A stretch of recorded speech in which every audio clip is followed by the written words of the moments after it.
So, also from my side, good morning, everyone, and welcome to our ActEU Final Conference.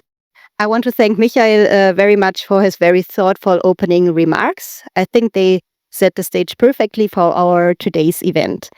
My name, as already said, is Ann-Kathrin Reinl.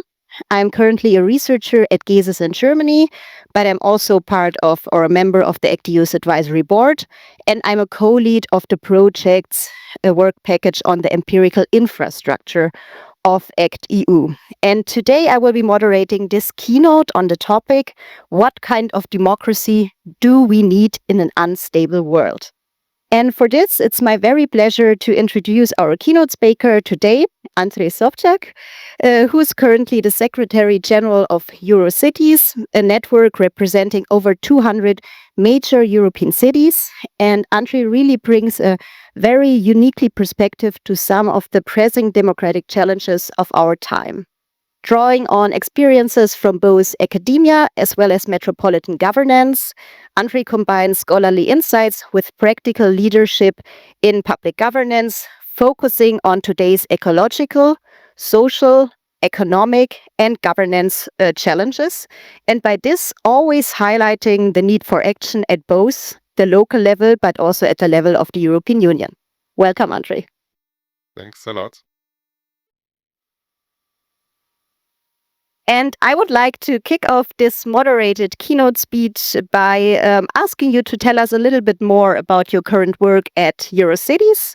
And to be more precise, I would be super interested in whether you think that there are any projects you are particularly excited about at the moment that aim to strengthen democratic resilience in an increasingly unstable world.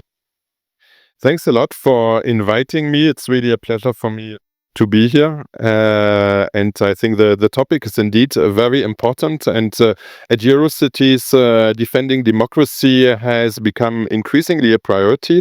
Our current president, the mayor of Ghent, has really put democracy as a key priority for his 2 years presidency. And I think it's because, of course, this whole geopolitical context, but also local context, where indeed things that we have taken for granted maybe are not sure anymore, and we see more and more that democracy is indeed threatened. And as a network of European cities, we are not only worried about this, but we try to do our best to support new solutions. And this is also why we are very happy to be here and also to work with both academia, our members, and other associations and civil society actors to find new solutions.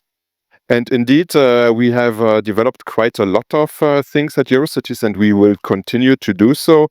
What comes first to my mind are the solidarity actions that we undertake if we see that one of our mayors or local politician is at risk in his country. Because unfortunately, we see that more and more there's a kind of opposition between mayors of large European cities that are rather progressive, even if they come from different political parties, and national governments where populist and extreme parties become stronger and stronger. And what we see clearly is that national governments try to use their power actually to make life difficult for mayors and city leaders.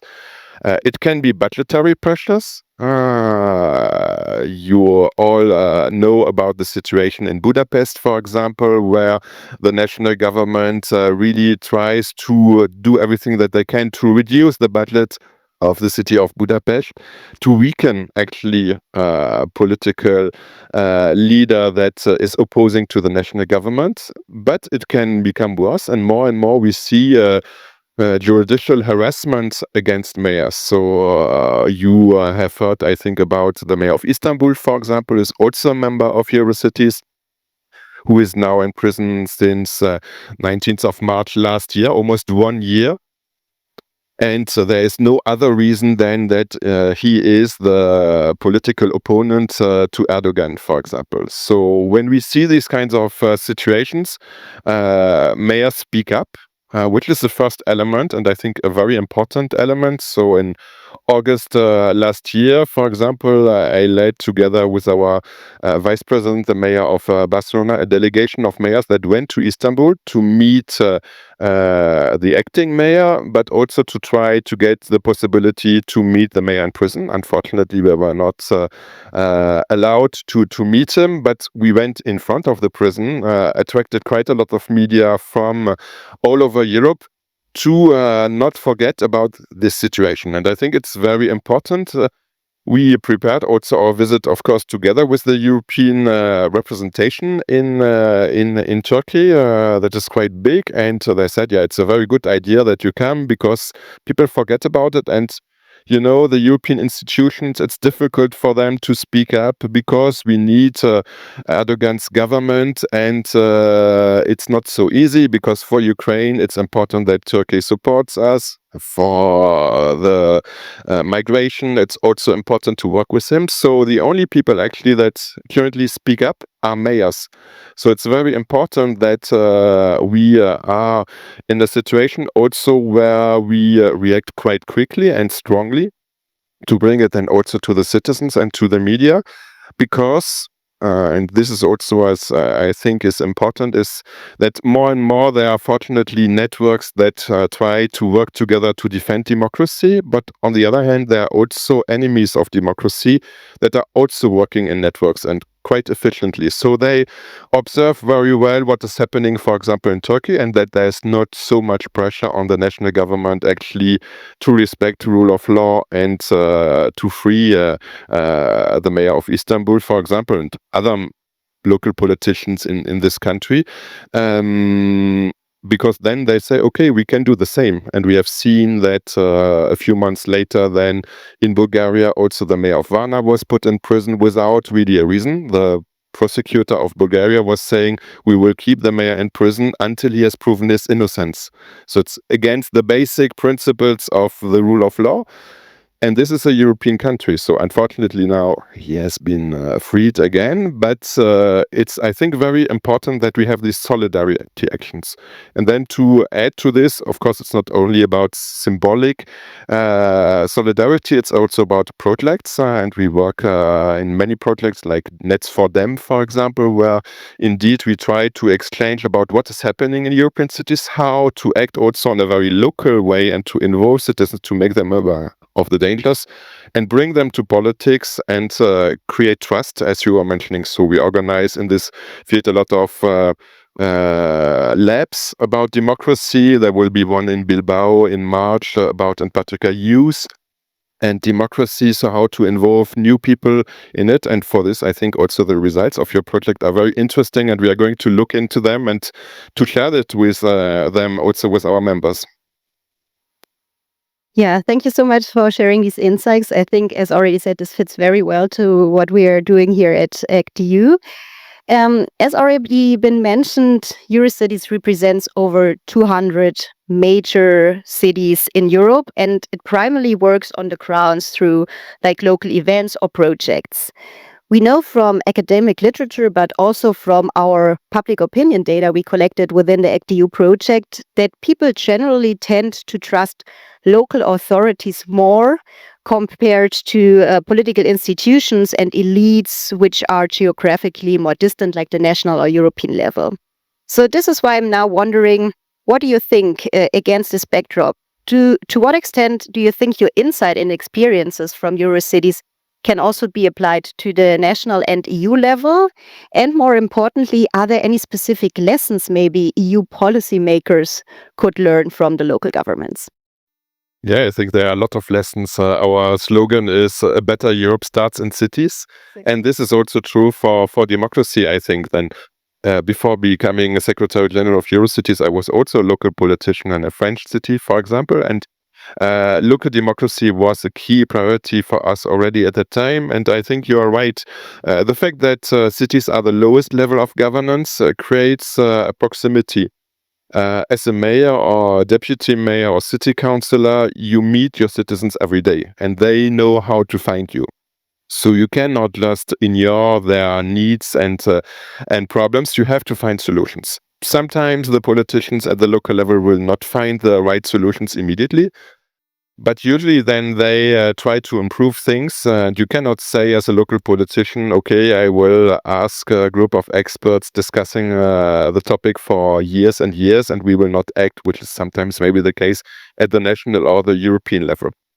And also at the local level, I think there are a lot of innovations, so participatory budgets and a lot of ways to try to involve also the people that are maybe not so much interested in democracy in the beginning.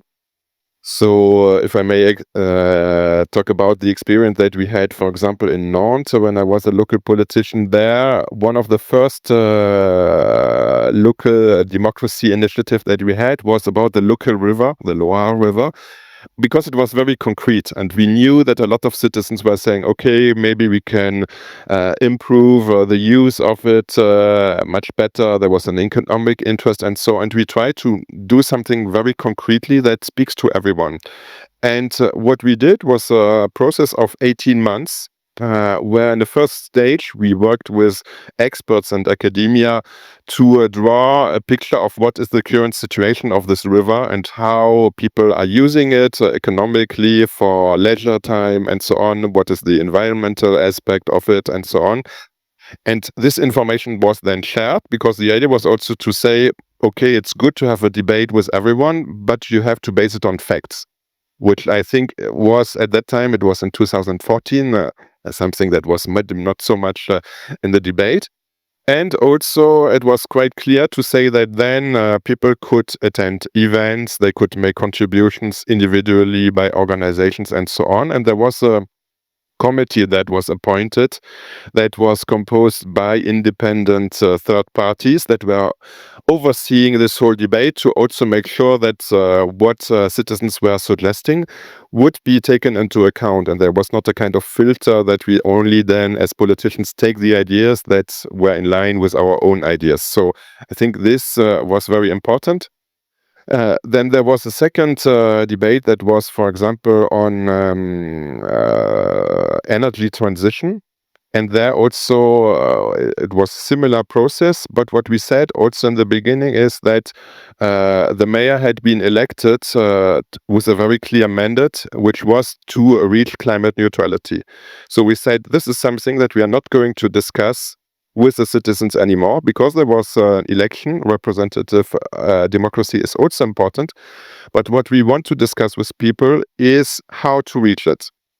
So, and then, of course, again, the proposals were then implemented into concrete actions. And still, even the first debate about the river, there are still follow-ups more than 10 years later, and we come back to the people. So I think what is interesting is at the European level is to get inspired, not necessarily about the same practices, but to keep the principles. So I think to be clear very from the beginning, what can be discussed and what cannot be discussed. I mean, let's say we don't want to have a huge European debate on the basic European values. Do we want to keep democracy or not? I mean, it's in the treaties of the European Union. So some things cannot be discussed. I'm sorry, I think. And you have to say it from the very beginning, because otherwise you will disappoint people.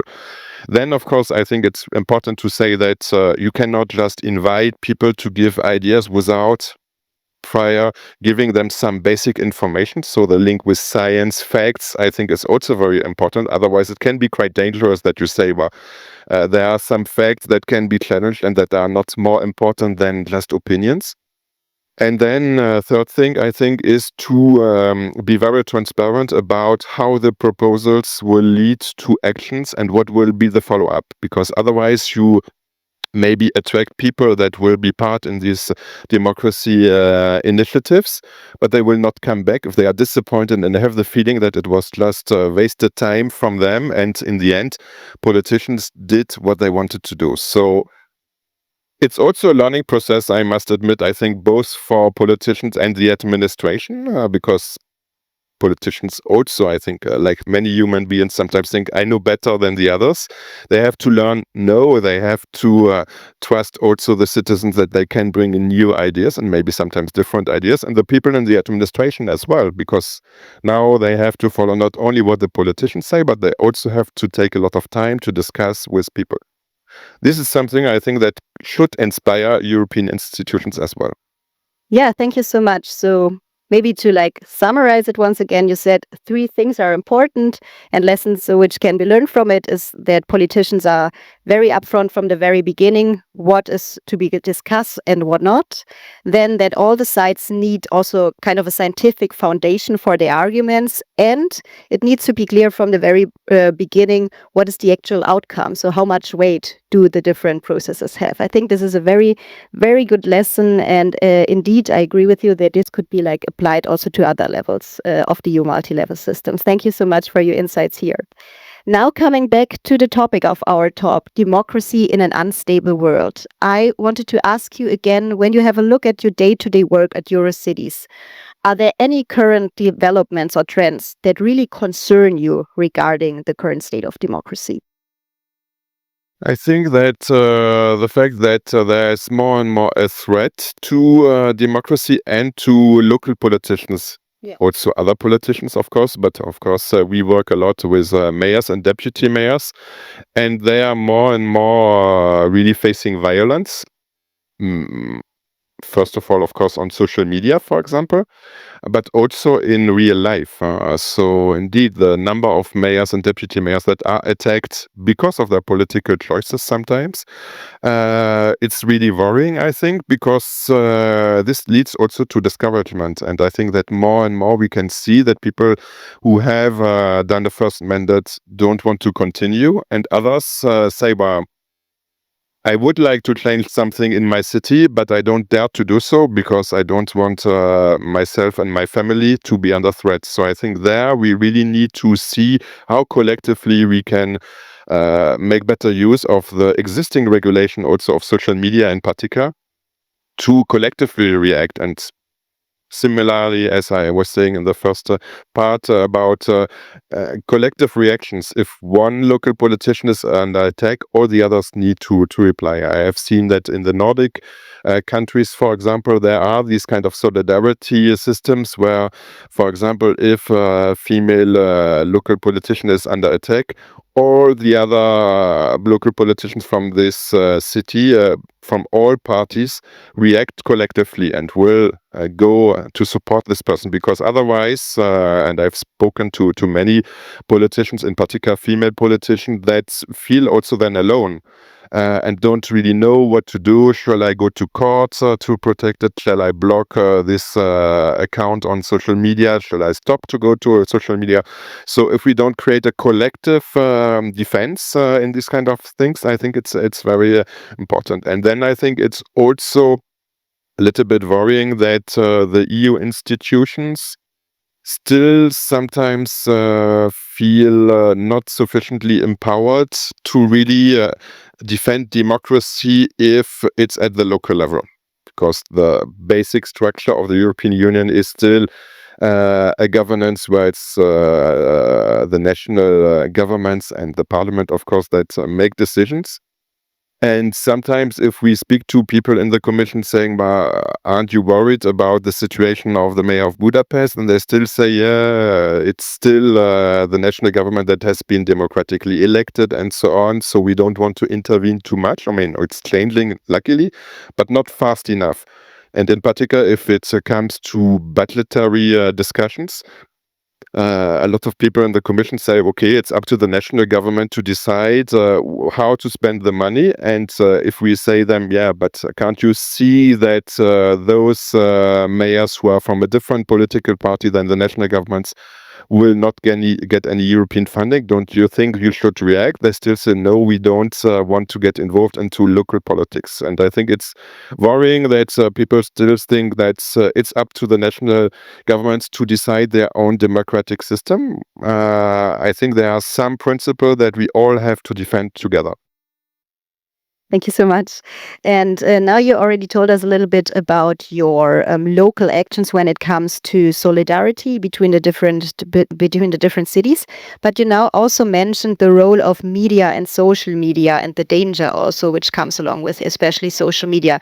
Do you also have any strategies or current projects really tackling this aspect, so like training for local politicians?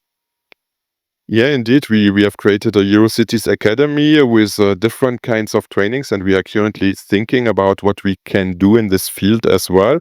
Even if it's not easy to train politicians, because sometimes politicians think that they don't need training. But we created, for example, a mentoring program for female politicians, where indeed this part of how to react on social media attacks, for example. So this is something that we have started.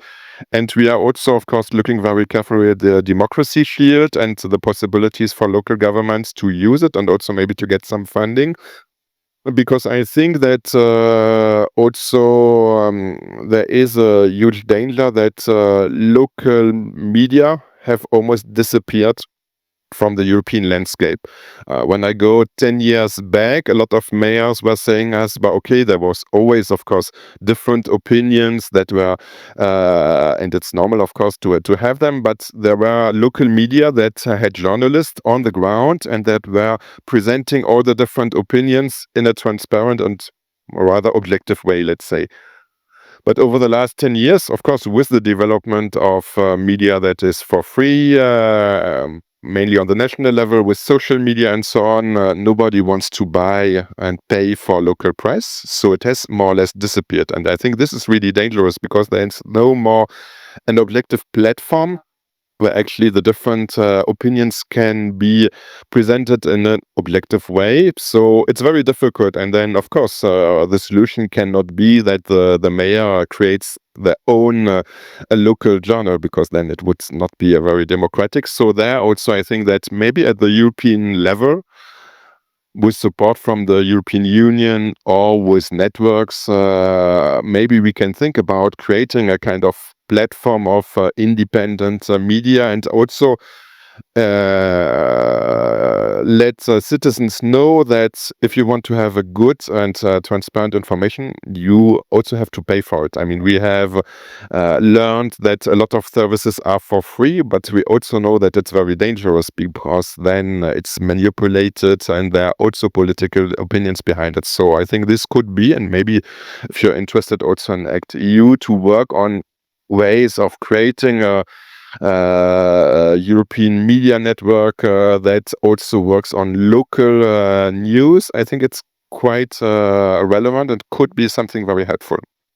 Yeah, thank you. I totally agree. And to end our today's keynote speech on a rather positive note, because now we talked a lot about the challenges we face in Europe, but also beyond Europe, like what you already mentioned when it comes to social media, but also societal polarization, political disinformation.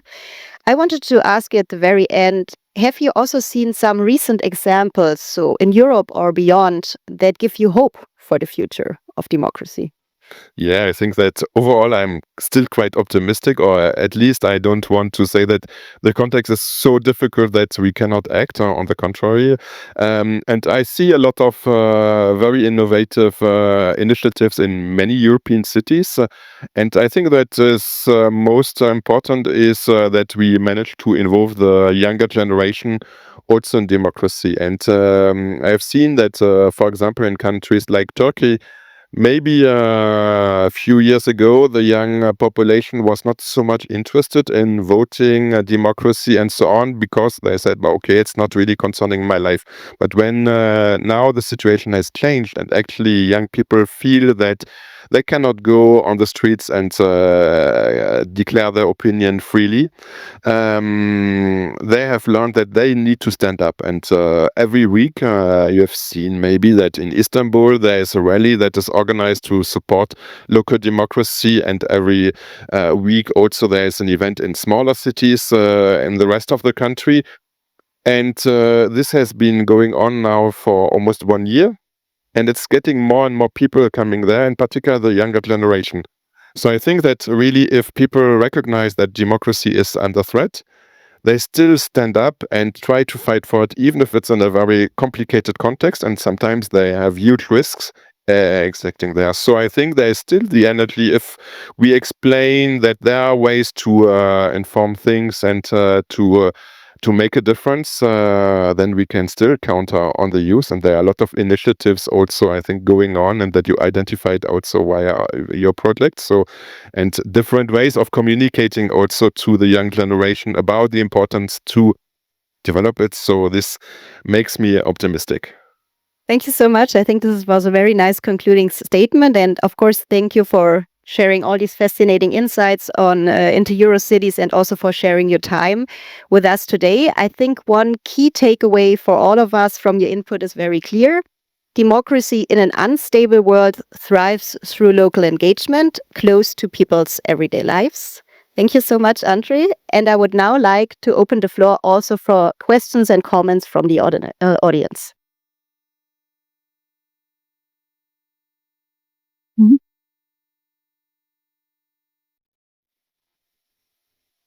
Andy Vermoot in Gazette.be. I have two little questions. One is on this social media tactics to counter this hate who is coming back on social media again and again. I think it's not only on purpose for people on big cities, but it's also in local cities. It's a thing. Is this shared widely? Can we get this study or how to respond? And a second thing is, how do you interact with these new European treaties like Mercosur? Also on the local level, you see there's a lot of problems. And I remember that the mayor of Ghent, the former mayor of Ghent, organized a Eurocities event in Malmö, Copenhagen, on this CETA talks. Then it was with Canada. Now we have Mercosur. How do you act on the local level? Because most of the politicians, most of the mayors, they are not aware of what's actually happening on the international level. How do you interact with this kind of stuff as Eurocities?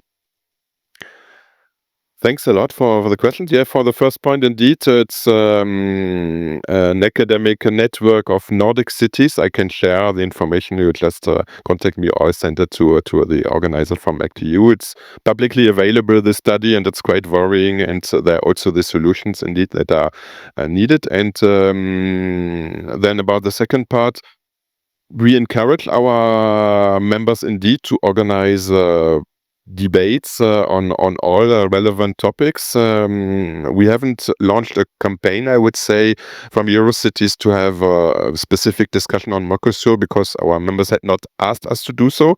But it's indeed something relevant. I think what we try to do, and what is interesting from your point of view, is the fact that there again, at the local level, maybe it's interesting to see what are these trade agreements actually changing in the lives of the people, because sometimes you have a very theoretical debate and you don't know really what it is for, what are the advantages and the disadvantages. So bringing it to the local level could be quite interesting. I can search and also suggest it to our mayors whether they think that it's something relevant. Hello, my name is Mariam Khodanishvili. I'm the Executive Director of TEPSA. Thank you so much for sharing with us this fascinating work that you're doing. I was very interested to hear what you said about Turkey and this relationship between your level and the European level at the national level.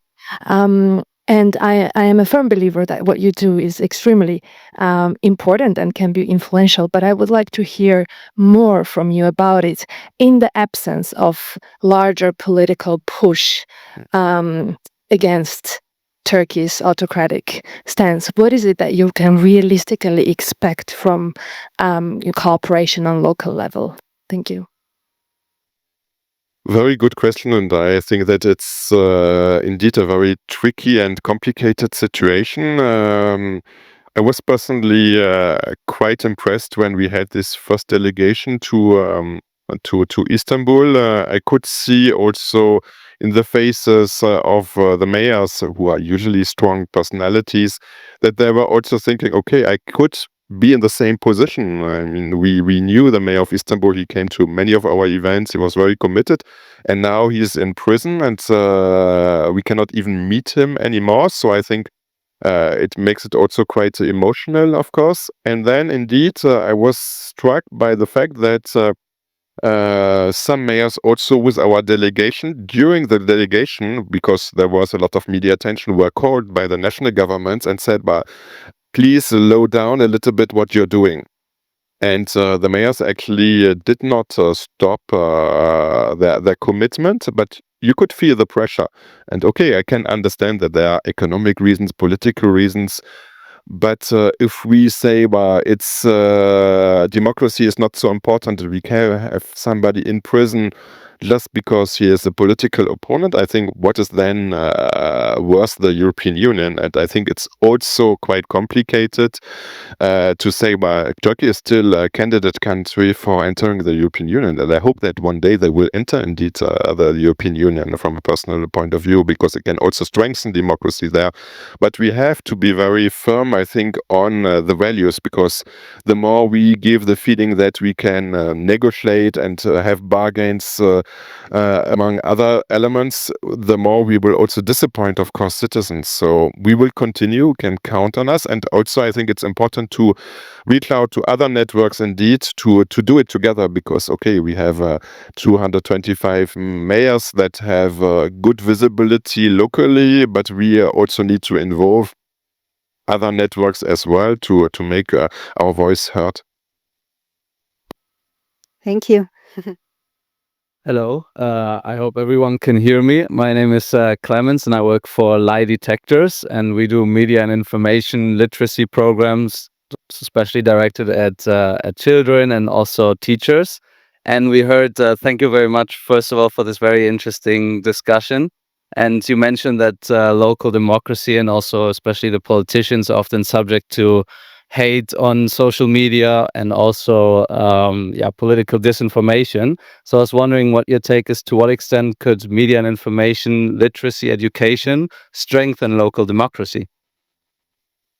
I think it's a very good point, and thank you for the work that you are doing as well. I think it's very relevant, and I think we should see how we can maybe bring you more in touch with our member cities, for example, because of course cities often are in charge of education and schools, and they can have an impact. And also, again, coming back to Turkey, and when I was there, a lot of local politicians were saying that there's a fight currently about who should be in charge of what is taught in schools.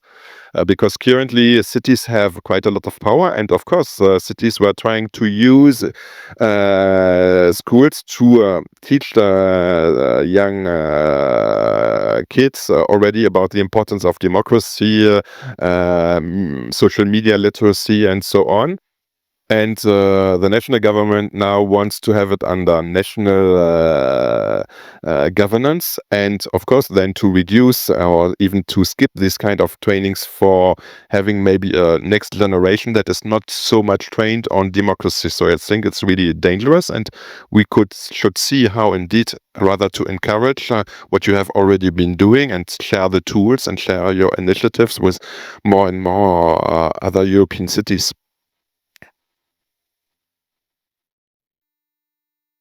Okay, are we done? Are we okay? I'm just looking at Eva. Okay, so thank you so much again for your keynote speech, but also for answering all these questions. Thanks for the very good questions from the audience, and I think it's now time for a coffee break.